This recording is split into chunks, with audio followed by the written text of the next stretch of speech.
Bom dia, turma. Hoje nós vamos falar sobre reprodução, tipos de reprodução. Então, a nossa aula vai ser sobre a reprodução sexuada e a reprodução assexuada. Eu vou pedir a gentileza para vocês copiarem esse slide, passar para o caderno, tá? E eu vou também marcar exercícios, né, do nosso livro. Para a aula vai ser as páginas 88, 87, 97 e 98. E para casa vai ser o Investigue, páginas 90 e 93. As páginas 100 a 103 também vai ser para casa, ok? Então vamos lá. Vou falar sobre reprodução. Então, reprodução é uma das características que separa os vírus, né, da matéria bruta, e apenas os seres vivos são capazes de reproduzir. Lembrando que os vírus são acelulares, tá? Eles são parasitas intracelulares obrigatórios. Então, eles vão ter só características de seres vivos quando ele infecta uma célula, tá? Nós vamos falar também, dentro da reprodução, é importante saber que ela é característica fundamental de todos os seres vivos, tendo em vista que um ser vivo só pode surgir a partir de outros iguais e está relacionado à capacidade de quê? Da duplicação do DNA. Então vamos lá. Reprodução assexuada. A reprodução assexuada é um tipo de reprodução onde os indivíduos eles vão dar origem a clones naturais, tá? Então, o que quer dizer isso, né?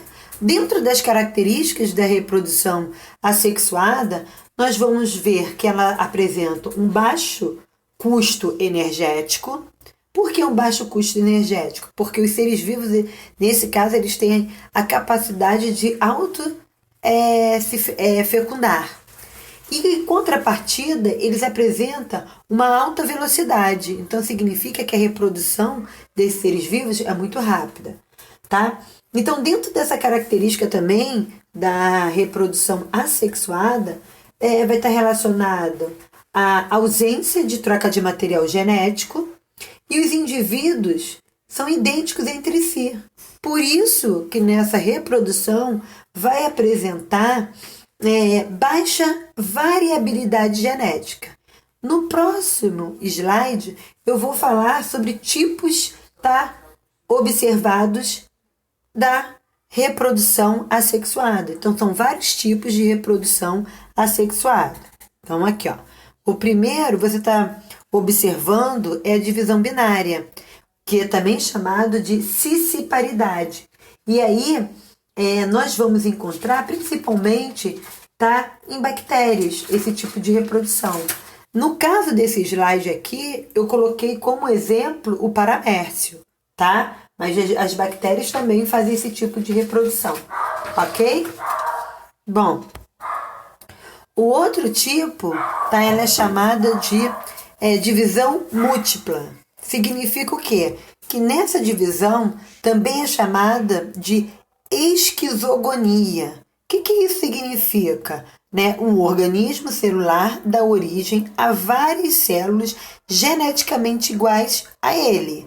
Então, esse tipo de reprodução ela vai ser típica de protozoários, principalmente aquele que transmite a doença, como, por exemplo, a malária, ok?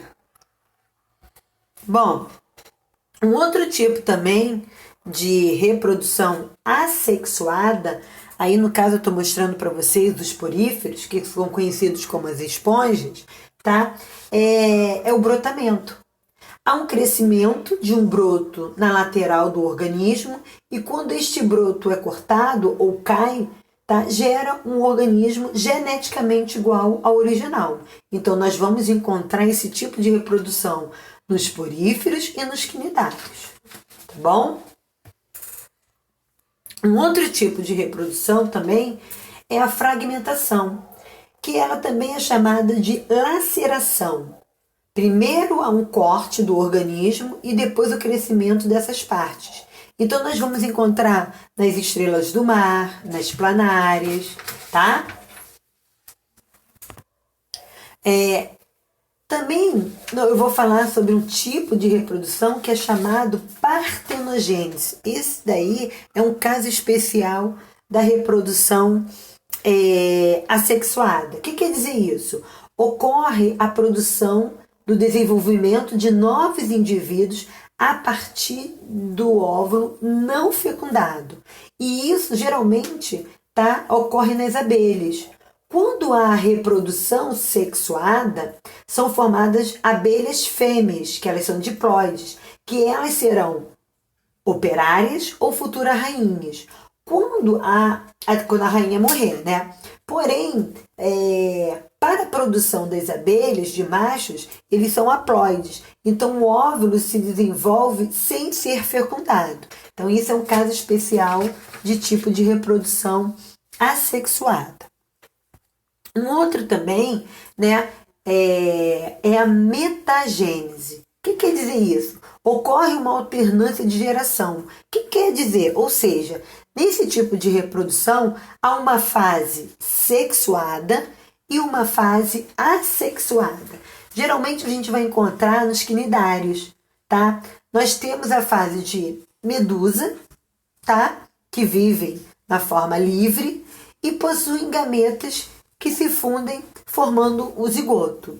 Esse zigoto, ele vai se desenvolver em uma plânula e depois se fixa ao substrato, formando um pólipo. Séssil. Séssil, gente, quer dizer que ele precisa de um substrato para se desenvolver, tá? E chamamos essa etapa, né, da fase polipoide. Então, pólipo realiza a fragmentação que irá dar origem às medusas. Então, aqui, ó, nesse slide, vocês podem observar esse tipo de reprodução. Bom, reprodução sexuada. Então, olha só, reprodução sexuada é onde que ocorre o quê? O encontro de gametas, tá? Então, nesse tipo de reprodução, vai ocorrer um alto custo energético, porque vai ocorrer um encontro dos gametos masculino e feminino, tá? Em contrapartida, é uma baixa velocidade. O que quer dizer isso? A reprodução, tá? Ela vai ser baixa em relação à reprodução assexuada, tá? E aí, o que vai caracterizar, né, nessa reprodução sexuada? A presença de troca de material genético, né? Então, os indivíduos, eles são formados pela combinação do material genéticos parentais, pai e mãe. Então, por isso que vai ocorrer o quê? Uma alta variabilidade genética. E aí, nesse tipo de reprodução, né, ela vai ocorrer o processo da meiose, dando origem aos gametas, às células germinativas haploides. Então, amores, hoje eu vou acabar aqui, tá? Na próxima aula eu vou dar continuidade à reprodução sexuada, tá? Eu encontro com vocês lá no chat, porque eu vou passar exercício, né, no livro, e qualquer dúvida, fico aguardando vocês, tá? Um beijo!